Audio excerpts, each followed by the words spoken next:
A mangled car explodes on the 163 after strangers drag the unconscious driver out of the car. That man, a 24-year-old Camp Pendleton Marine, later died at the hospital. As 10 News reporter Michael Story murder charges have been leveled against a Miramar-based Marine currently lying in a hospital bed.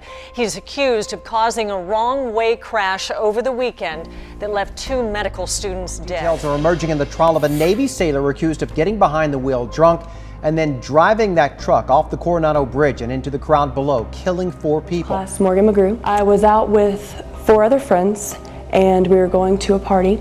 My girlfriend had told us she only had 1 drink. She was going to be the DD. The last thing I felt was glass and blood shooting into my face. I hear screeching tires, it's foggy, it's rainy, and the next thing I see is our car headed straight for a tree. It was like something out of a horror film. The car has been launched into the woods. Yeah, I was, we used to go to the clubs and like spill our own drink on us just to like fight the guy next to us, just to start a fight, just to have a reason, you know, or we'd go to the next unit down and fight the next unit down, you know.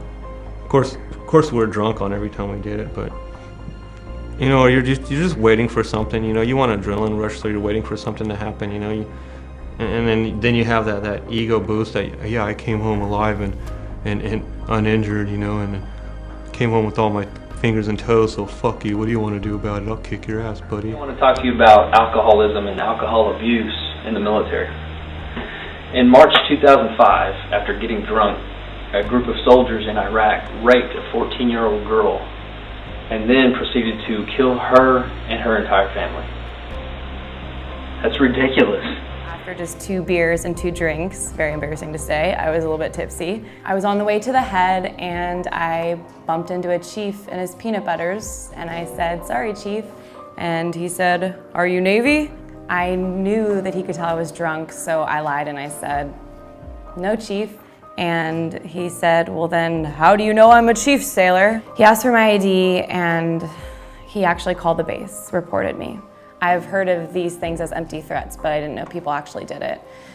And so after that, I pretty much was done for. I got captain's mast, 2 months half pay, and I got bumped from an E3 to an E2. I was telling him, "Please don't do this, you're drunk."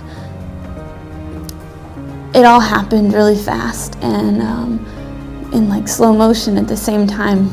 I was crying when he did it, and but he was also crying too, and I could barely breathe